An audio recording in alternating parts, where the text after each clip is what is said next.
Exodus from the wilderness ***, the desert had shaped them. For 40 long years, the people of Israel moved across a landscape of sand, heat, and silence. The wilderness became their home, their trial, and their teacher. Every morning they woke beneath the same sky, surrounded by the same endless horizon, yet always carrying the hope that one day this journey would end. That hope was now closer than ever. They stood at the threshold of a promise that generations before them had only dreamed about. Their long path was not the result of chance. Decades earlier, fear and disbelief had turned the people away from entering the land God had prepared for them. Because of this, an entire generation was destined to wander until it passed away. The ones who now walked toward the edge of the wilderness were mostly their children, men and women who had never known settled life.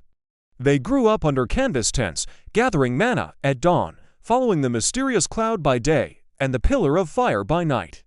For them, trust in God's guidance was not a lesson, it was survival. As they moved northward, the wilderness slowly gave way to new terrain. The final stages of their journey brought them through Kadesh and then toward the plains of Moab. Along the way, they faced nations that stood against them: Edom, Sihon, Og. Each conflict tested their resilience, but also revealed a growing strength within the people. Victory after victory told them that the era of wandering was nearly over. The land promised to Abraham, Isaac, and Jacob was no longer a distant story. It was within sight. At the heart of the nation stood an aging leader. Moses had guided Israel since the day they fled Egypt. He confronted Pharaoh, crossed the sea, received the law, and carried the weight of an entire nation through its darkest moments. But now, as Israel approached the Promised Land, Moses knew his own journey was nearing its end. Because of his disobedience at Meribah, he would not enter the land. Yet his final task was perhaps the most important. During the people's last encampment, Moses gathered the new generation and repeated the law in full. What their parents had heard at Sinai was now spoken to their children.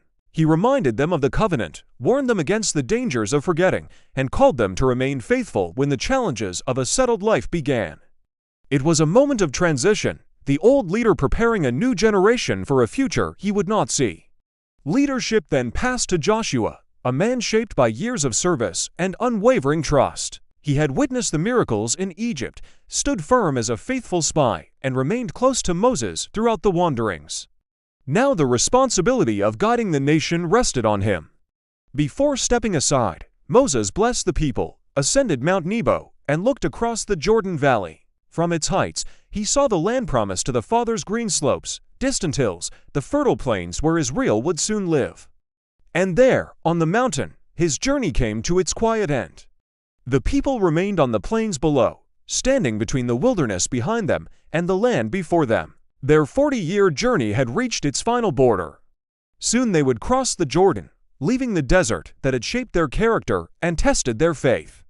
Ahead of them lay cities they had not built, lands they had not farmed, and the responsibility to live as a people set apart. The wilderness did not end with a dramatic moment.